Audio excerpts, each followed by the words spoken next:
Try to make a living robbing banks and you've probably got a very limited future. Now find a nice, simple way to rob the government and you may be onto a fortune with very little chance of getting caught. And that's just what this next story is about. A flourishing racket worth big money to a few smart operators. Yet it's been kept such a secret that you probably won't have heard anything about it. And even government authorities didn't seem to know much about it till we revealed it to them. We call it butt-legging. Basically, butt-legging is the smuggling of cigarettes across state borders, cashing in on a tax loophole. An energetic butt-legger can make a small fortune robbing the government, and as it turns out, with very little risk. This man says he's part of a $20 million racket. It's not guns, and it's not heroin. We found him. The authorities couldn't. And the racket, smuggling cigarettes, right here in Australia. How much money would you make, say, in a year from this trade? $20,000, $30,000. Is that all? Or is that being conservative? Fairly conservative. How big is the illicit trade? New South Wales, I'd say it'd be between $20 to $25 million annually.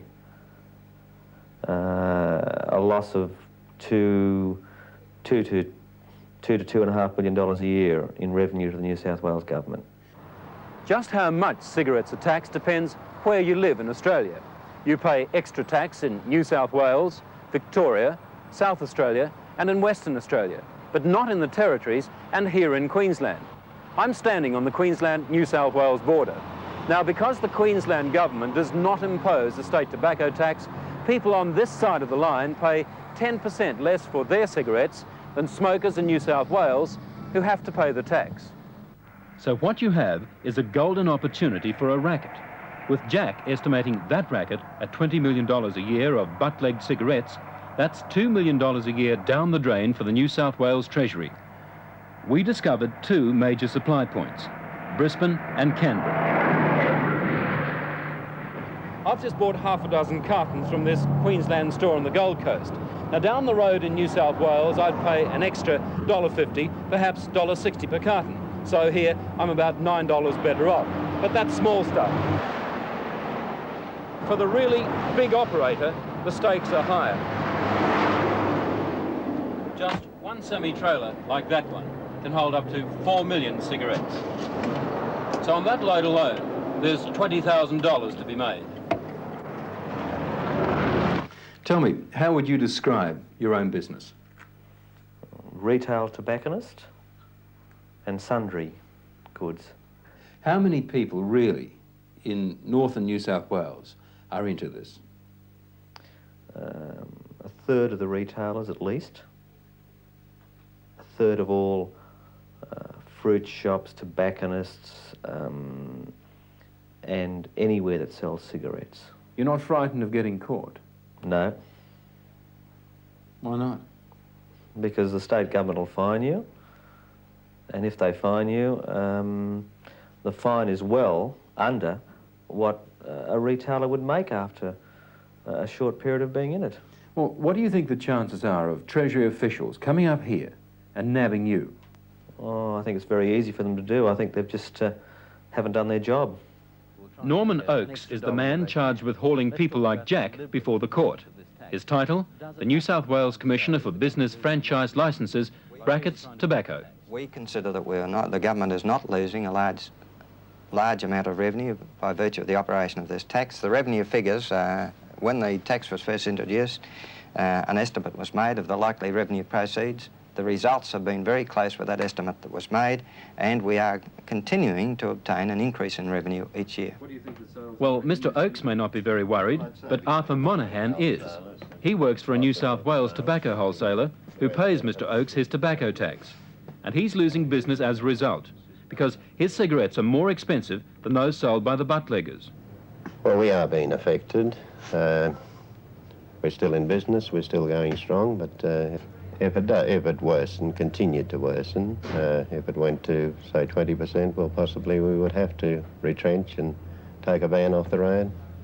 I discount my cigarettes to the consumer, and I give them the benefit of what I'm saving. Well, you're giving your customers a discount, but how much? Half, less, or more than that? 3/4 of that 10%.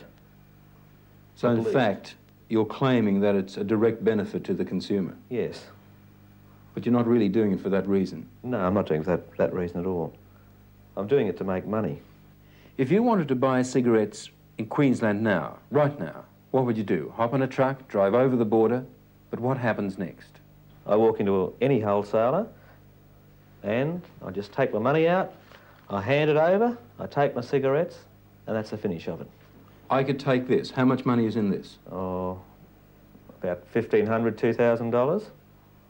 And what do you suggest I do with this money? I suggest you walk into one of the major wholesalers and go and buy yourself some cigarettes. So that's exactly what we did. Hop across the border with the story that we're from Queensland and want to buy cigarettes for cash. Producer Tony McClellan pocketed the $1,500. His first call, a wholesaler in the Brisbane suburb of Cooperoo. What did you want? So I want some Winfield Marlborough. Wait a minute, how many do you want Winfield? Okay, give me 50 cartons of Winfield. There was at least some curiosity about producer McClellan's address, but no real effort to check it out. How'd you get on to me? Hmm? How'd you get on to me? Oh, just heard. It'll be cash, mate, too. That's all right. Okay. We do a lot of things. Like, what do you mean you do a lot? Oh, everything. Yeah, we sell cash. Never ask any questions where they're going. Yeah. Give a bugger where they go. They go everywhere. I say you ask no questions, you get told no lie. That's it. Yeah. What you don't know, don't hurt you. Yeah, right. You ask no questions, you get told no lies. That seems to be the theme up here.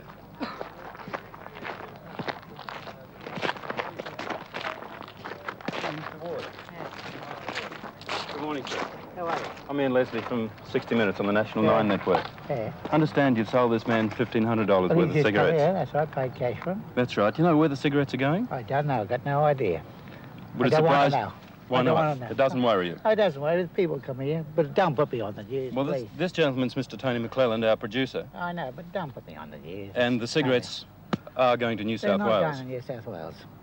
Tell me this, would you be surprised if we told you that in New South Wales, we understand there's a multi-million-dollar business going on buying cigarettes in Queensland and selling them? I'll tell you what, that's a bloody lie.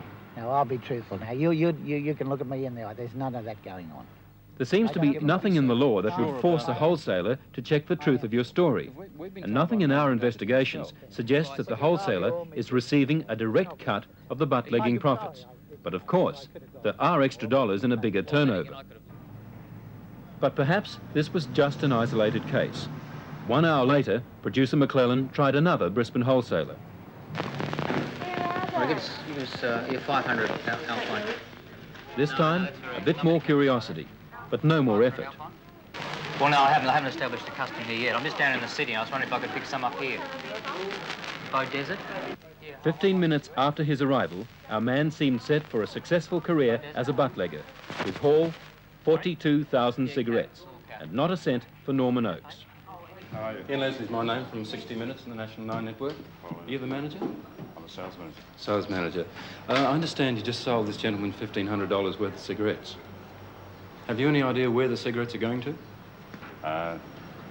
Just before we go, what's all this about? Well, as I said, I prefer to sit down with you in my office. I'm from 60 Minutes. Would you mind discussing it on camera, because we are recording? Well, I prefer to talk about it first, and maybe later on we can get on TV if you want. Just let me ask you one question here. Do you know where the cigarettes are going? Look, can we go in my office and talk about it? Certainly. Okay. Just you. Come, Tony. So we switched off the camera and had not one, but 2 meetings with company executives. Bernie Mullen, Nelson's state manager, won't come outside and speak to us, but he did say that he believes butt-legging goes on. And he defended the sale Nelson's just made because he accepted that Tony McClellan, my producer, was a Queensland retailer. And remember that when Tony went in, he told the Nelson's people that he came from Bow Desert, a town near Brisbane. We do have our inspectors in the field.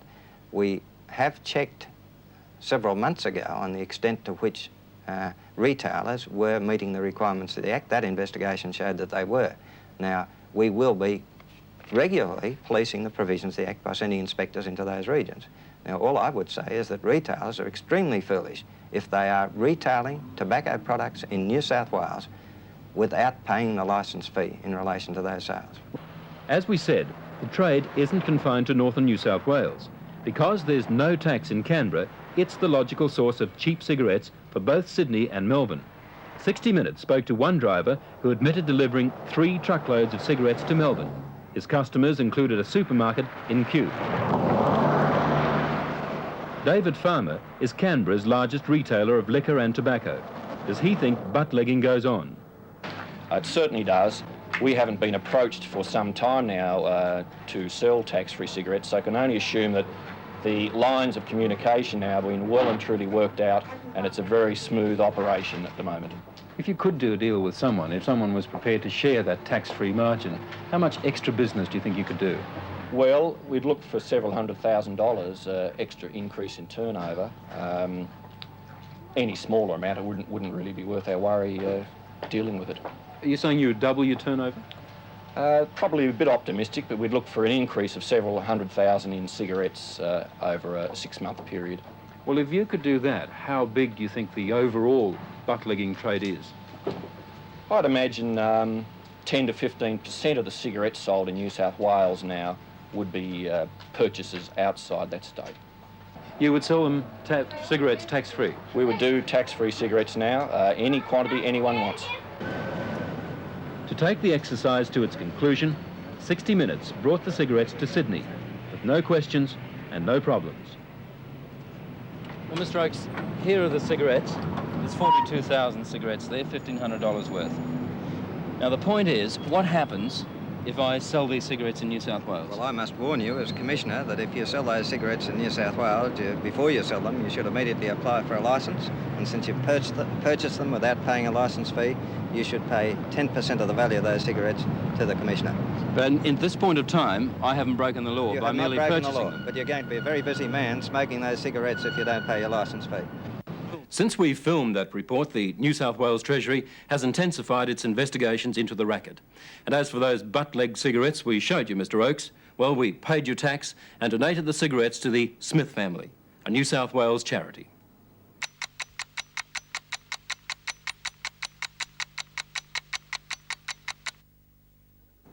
Just imagine, if instead of sitting in that chair and listening to me, you could actually tell the TV set what you think and have someone take notice. Well, in America right now, they have that kind of two-way television. You don't actually speak, but by pushing a button, you can vote. You can say if you believe what a politician is telling you, even while he's still talking to you. You can also press a button and say yes or no on important local issues, like should we spend more money on schools or should we open the hotels on Sundays? Now, that sounds fine. The trouble is that the same black box that lets you record your opinion also allows the television to keep a closer watch on you. The system is known as Cube, and it seems to bring us a lot closer to George Orwell's world of the Big Brother. Television has sometimes been criticized as a passive medium, one that doesn't let the people at home respond or participate. But a cable television system is being tested in Columbus, Ohio, that gives viewers a lot more to do than lie back in an easy chair and nibble cookies. Tonight, live on Cube, the first interactive government survey, and you are part of it. As CubeSumer presents the FDA hearings, you can change government policy. And now, ladies and gentlemen, Mr. CubeSumer, John Steinfort. What we have for you is the first ever two-way dialogue between the federal government in Washington and us. What we need to know... This is the brave new world of TV. It's as revolutionary as the telephone. So if you do, here's the question. Do you have a need for specific names of? Button number 1, colors. Button number 2, flavors. Button number 3, you need to know about both colors and flavors. And button number 4, you don't have a need. Again, we're going to give you a little bit of the time to make up your mind and talk to each other. And when you see the flashing touch now sign, please touch in.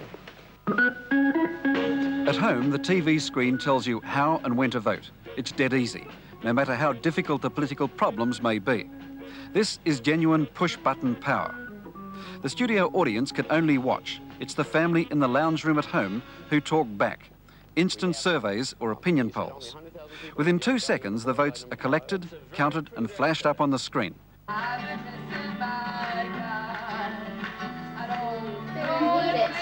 Yeah, they're going to need it. Yeah. And there's lots more fun with push-button power. You can also get revenge in those dreadful gong shows.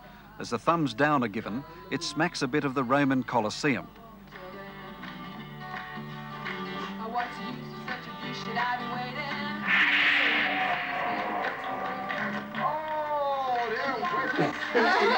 Right on guard. Some of them are hard to get off.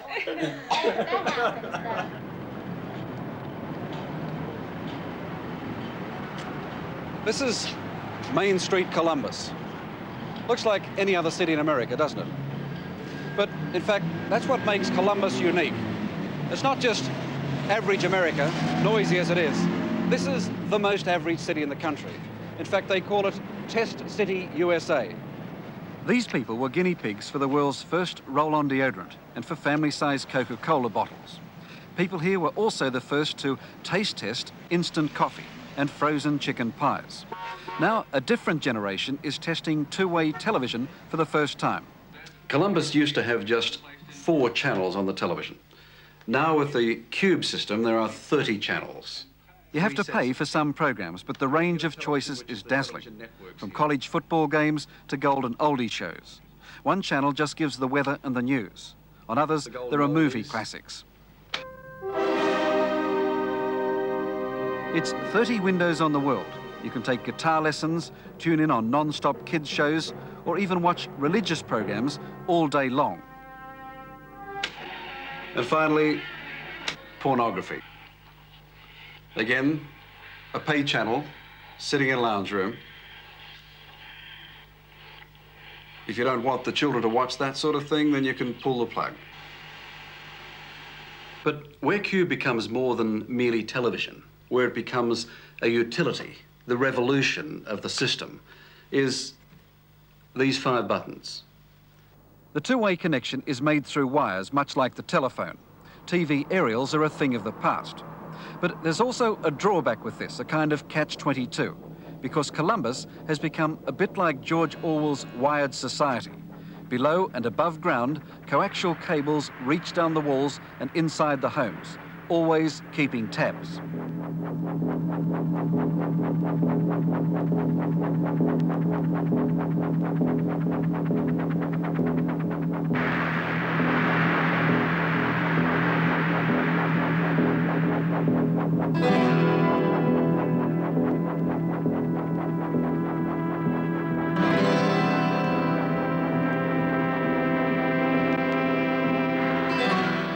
Inside this climate-controlled room, these computer wizards sweep the city every 6 seconds, collecting data, silently asking each TV set in the Cube system what channel it's watching and which response button it's touching now. The questions seem innocuous enough, but they become a profile of personal viewing tastes and habits, from porn to politics, much more than you'd ever tell a stranger. Cube also can protect subscribers' homes. As amazing as it sounds, it's true. Cube has a home security option. For the first time ever, separate computer functions will keep watch over the subscriber and his home 24 hours a day.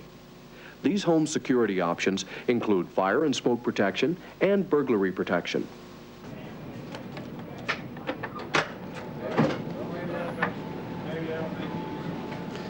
This is a bit like the Tower of London, guarding the crown jewels, or Fort Knox and the gold. For Cube, this is the computer room. This is where the files are kept. Cube have given a guarantee that they won't release the information that's kept in here. But clearly, a great many private industries and private businesses would like to get their hands or tap into this information. What is there at the moment that stops them getting that, either buying it or simply having it handed out by Cube? Cube is the brainchild of Gustav Hauser, the company president. We do not disclose that information. It is not polled on an individual basis. In other words, the computer does not make any record at all of what anybody is watching unless he's watching a premium program for which a bill has to be made out. But we were told by someone here that you could go to Master Control and automatically just punch up 4 or 5 names and addresses of someone who was watching a particular program. Oh no, oh no. You can't do that? No, our equipment is arranged so that that is not possible, and furthermore, anyone who tries to do it would be summarily fired. That's management's official line. But the Cube program people told 60 Minutes that they do have tabs on viewers. John Steinberg once again. Well, you have buttons, right, and sometimes if we announce we're going to do this and program the computers, we can get lists of names and addresses and phone numbers rather than just know how you voted without knowing who you are. If you're motivated at that moment, you can touch a button and we have your name to call you back, and we've done this even on rape cases here with our local officials. The Civil Liberties Union predictably sees this new data bank as yet another assault on privacy, personal information that could be sold or subpoenaed. Its spokesman is Benson Wallman. Well, for instance, if there's a crime of rape alleged to have occurred, a defense attorney might want to subpoena the viewing records of the rape victim to see whether she happened to be a regular watcher of porno films and thus try to cast doubts on her credibility. That'd be one kind of an example, I think, be very clear. On the other hand, where there's some crime of violence, a prosecutor might want to subpoena the records to show that the person was really into violence by virtue of what they tended to watch on television. And I think those kind of dangers really have to be guarded against. The inferences that are drawn are unfair, but the invasions of privacy are monstrous. There's no question about it that the privacy of the individual is in danger right now by this communications revolution. And it's the job of Congress and the White House and Washington to look after the civil liberties and privacy issue. But at the same time, in this country of progress, Washington can't appear to be standing in the way of these newfangled technological toys. And that's what the debate is all about right now. You can't stop the technology, because what this technology is going to provide, it's going to provide exactly what is the lifeblood of a democratic society, is the greater capacity for more diverse sources of information to the American people. Charles Ferris is the chairman of the FCC in Washington, the Federal Communications Commission. You're going to have not just 2 or 3 or 4 over-the-air channels of television capacity. You're going to have 30, 40, 50 channel capacity with all the diversity of information and entertainment that could provide the American public. That's a very, very desirable goal, and one certainly that I believe the actions of the FCC should foster. But don't we get back to, again, the policing of that data, of that information? We know in the past, of course, with credit card companies and with readership on magazines and so on, that despite the policing in the past, that this private information is distributed, is sold. Well, that's where our focus should be. Our focus should be with the uses of the information that's collected through this technology, rather than trying to prevent this technology from offering the type of services which can benefit the public. This Cube office sends out the bills, and so far 20,000 subscribers in Columbus have signed up, paying on average $20 a month for the service. We operate under 2 principles: that people are never satisfied and they're lazy. Harlan Kleiman is the company's marketing boss. Well, it's a form of marketing. What it says is that we're giving you more options than you've ever had in your life at your fingertips. And we're letting you talk back for the first time on anything from frivolous to substantive issues. Can television like this take the place of what we call democracy today, the form of democracy? Well, let's say that we can democratize democracy. What does that mean? Well, it means that more people can be participants in the democratic process because they're lazy. Well, there's a lot the matter with the argument that it's going to be the great salvation for democracy, it seems to me. In the first place, it's not really an opportunity to talk back. It's not really somebody asking you your opinion. Nicholas Johnson is a former FCC commissioner in Washington. What it does is give people the opportunity to take a true-false exam. It gives them the opportunity to turn the switch on or off. There's no opportunity to express yourself. There's not even the opportunity to take a multiple-choice exam. No, look at that, 65%. Hey, I don't believe this. The other people were better. She's got a lot of family watching. Yeah, she must have. One of the things we've got to confront, I think, about television in this country, Australia, and around the world, is just how much of our time is this going to take? I mean, we've now reached the point where the average person of 65 will have spent 9 full years of life watching television. 9 years. Now, I would not say that one of the top priorities in civilization today is to figure out a way to get people to spend more years of their life playing with their little television sets. I would rather have thought the top priority would be to get people away from the television set, do something else.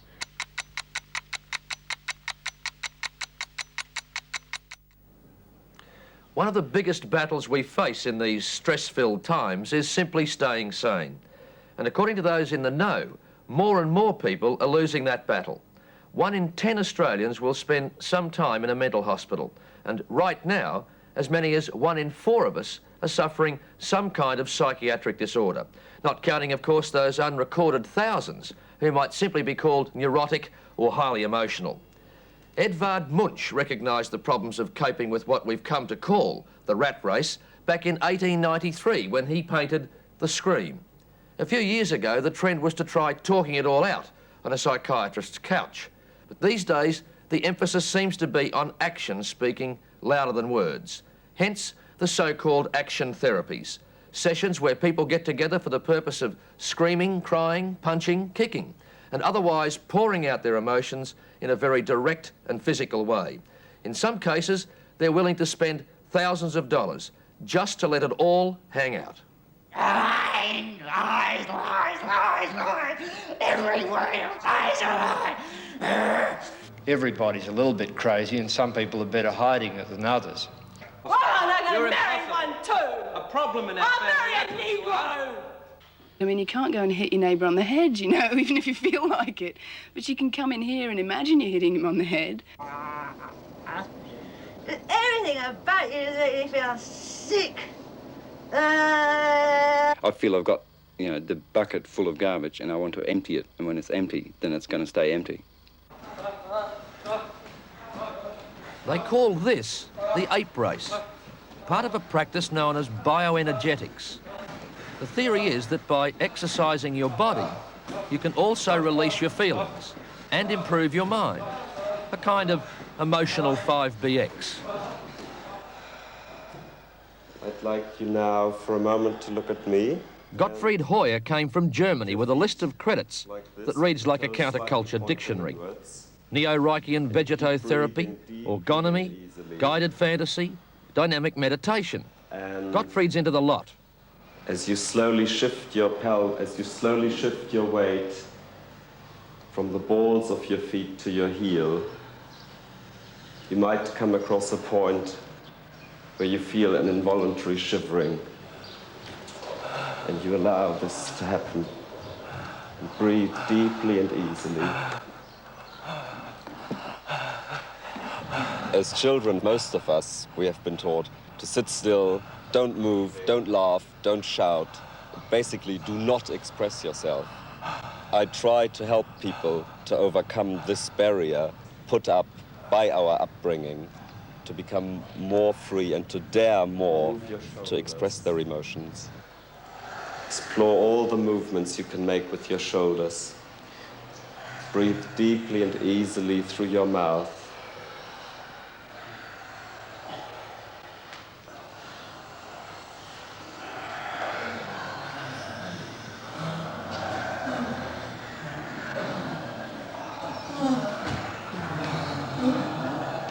Let a sound out in context with your movement.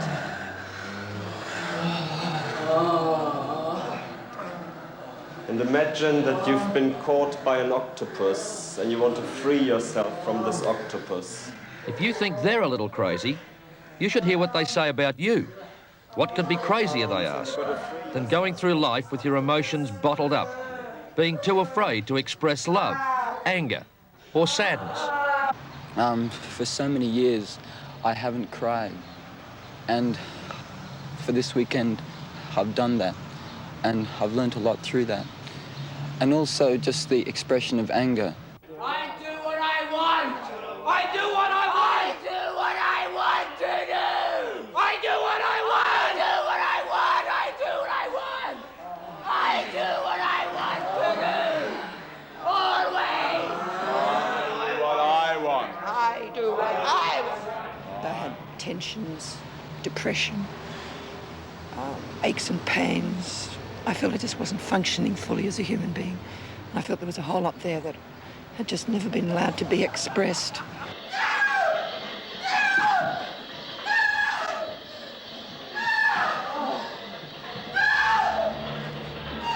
The body just took over and demanded that this come out. And what came out was fear. Incredible fear. It's a quality of life issue, I think, that did I want to stay back where I was, or did I want to grow, develop, actualise, you know, potentiate, and all those nice words as a human being.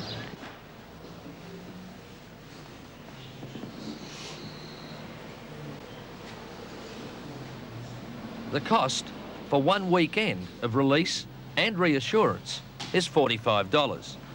They found it rewarding. So did Gottfried. Do you make much money out of this? Is it a profitable business, and do you regard it as a business? I don't regard it as a business because apart from the money, I do get a lot out of it just for myself, but... You make a living out of it, though? Yes, A yes. good living? Yes. Seems that a lot of the people who come to you are professional people who are supposed to be helping others, but they've got problems of their own. Yes, I do think so, yes. So, in other words, you're sorting yourself out at the same time? Yes.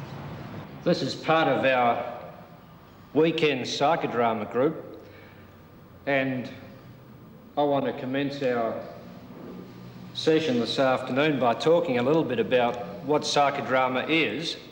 Psychodrama, as practiced by Dr. Max Clayton in Perth, is pretty much what it sounds. People act out their troubles on the stage. Schools and class and people and... not seeing people. Not being able to dance and do things. Yuck. I don't understand. Teacher telling me that some people are better than other people. I don't know what you're doing telling a 5-year-old that certain people aren't good to associate with. Bridget traces her problems to her childhood. She handpicks members of the audience to play the roles of those who've influenced her life.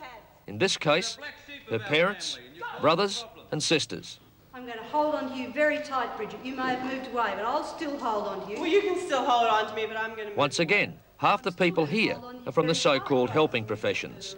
Psychologists, social workers and so on.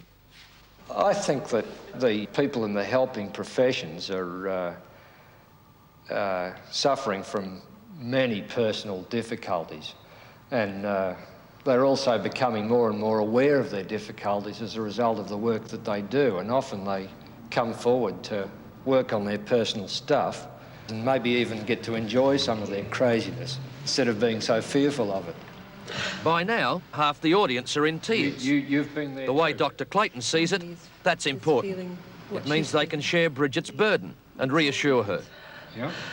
She's not running away from you at the moment, and she's not running away from herself. Yes, it's very important that she's not scared of me. I bet you if I keep massaging your head, your headache will go away. Like a lot of other couples, Denver and Annie are finding that love's first bloom is starting to wilt. Hoping to revive it, they return on stage to their first days together. Like, I really appreciate you doing this, and I feel like going to bed. I'm just sleeping it off. I really like being with you, and I like to be with you whether you've got a headache or whether you haven't. He's reassuring. She's reassured. But a few months later, affection has been tinged by apathy. She wants a hug. He won't give her one. The result? A tantrum. Give me a cuddle, I want a cuddle. Oh, bugger off. No. I want to... Bugger off! I don't like you clawing and scratching at me. I want you to learn to accept no sometimes for an answer. All right, I hear you. I'm not here to provide you with cuddles all the time, whenever you want them. Sometimes I say no. I hear you, I hear you. When the shouting dies down, an insight into each other's feelings and hopefully a new understanding. All for $40. Notice of me, what I say. Teo paid a lot more than that for a 6-month course at the Organismic Growth Centre in Sydney. The first 3 weeks were spent in this small room and the garden outside. No books, no radio, no television. The cost? $2,500, and a similar amount for his wife, $5,000 in all.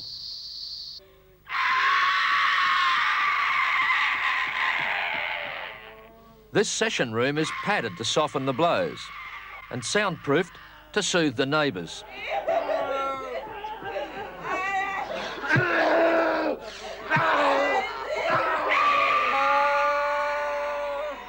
Primal therapy, or primaling as they call it, is a roots thing, going right back and deep inside to dig out the origins of the personality.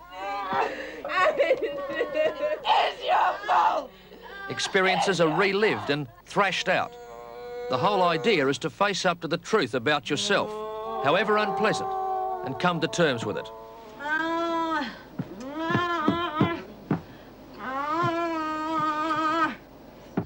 Christine, you strike me as being a quite peaceful, serene person, but you're expressing a lot of hostility during the session. Yes, I have a lot of hostile feelings that I need to express. Pent up. Partly because I'm generally very well behaved. You stupid blood! When I started, I didn't really realise that I was as angry as I realise I am now. I think that underneath that hostility, there's a lot of feelings of not getting enough out of life. You just shouldn't be allowed! Do your close associates and the people that you're intimate with know that you have these sessions? Yes. What do they feel about it? Some people feel afraid, I think, and they wouldn't want to risk going into something like this. Why do you say risk? Why would there be a risk involved in doing something like this? Discovering something about yourself you might not want to know? That's probably it, yeah. Yeah.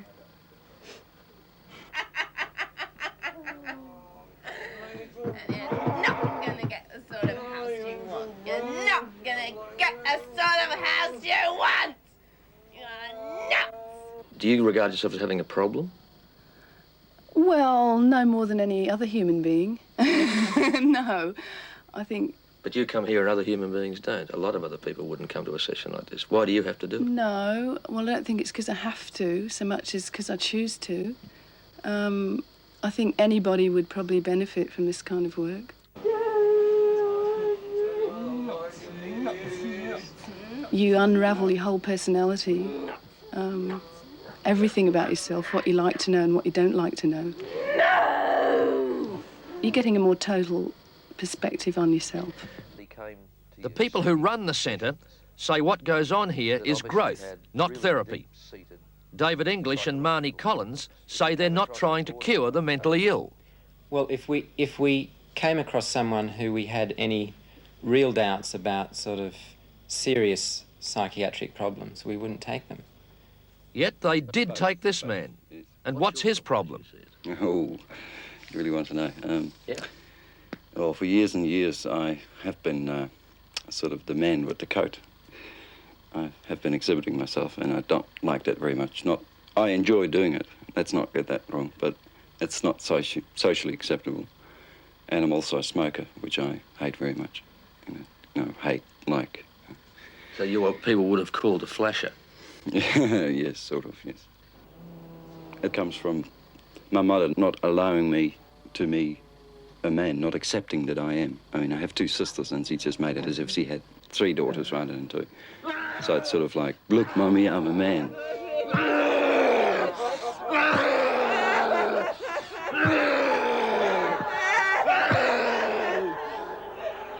It's cases like Teo's that make one wonder whether places like the Organismic Growth Centre should come under the control of health authorities. Would you have any objection to being pulled under that sort of legal umbrella? Yes, yes. Is it because you think your practice wouldn't stand the scrutiny of the law? Well, we're not qualified. It's like some sort of invasion of basic rights in a way, because what we're concerned with is people of their own free will choosing to do something that is an intensely personal thing. The expert on me is me, and that applies to anybody. Self-help, it may be. Unconventional, it certainly is. But if it all seems a little mad, there may well be method in their madness. I hate you, I hate you, I hate you, I hate you. A footnote. All Australian states except Tasmania either have laws to define and control psychological practices or are planning such laws. But our research has revealed no record of any prosecution in the last few years. The powers that be only act on complaints. And so far, apparently, there have been none.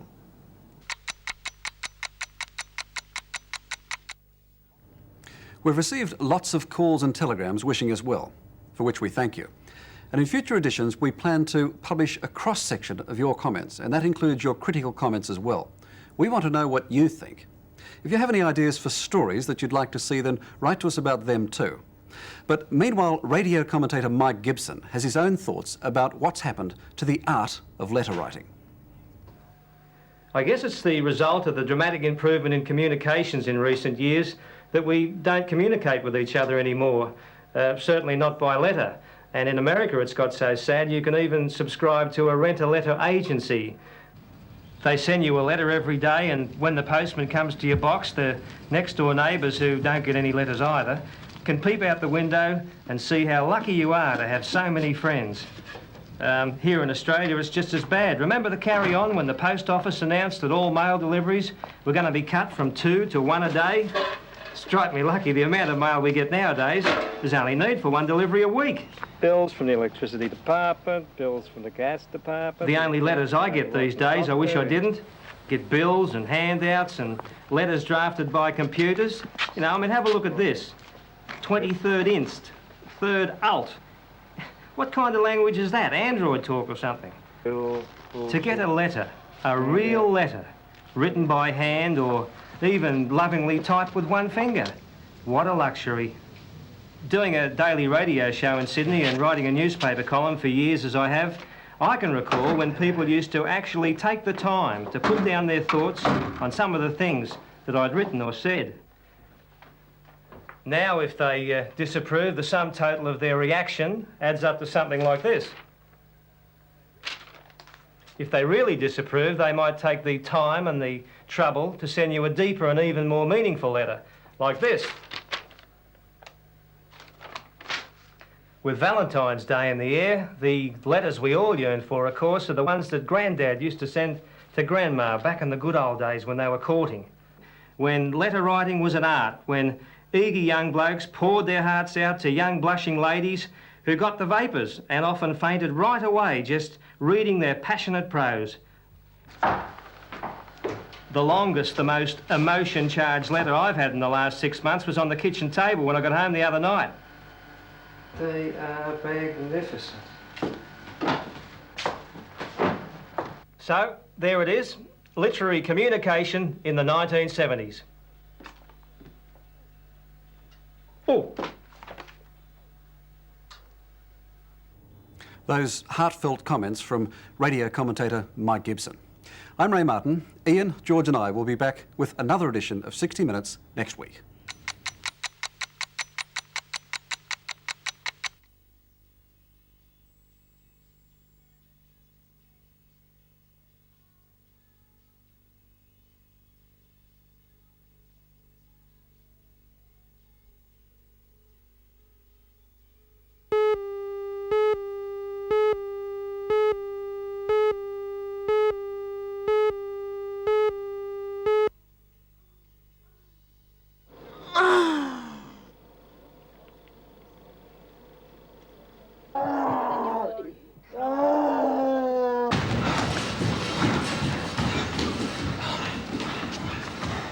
Faster.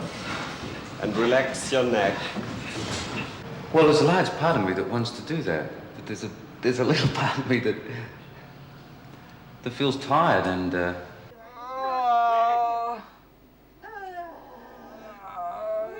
trying to stay with that looking, not escape on my cloud. Then I would like you to think what you've just said. I would like you to think about whether that's true for you.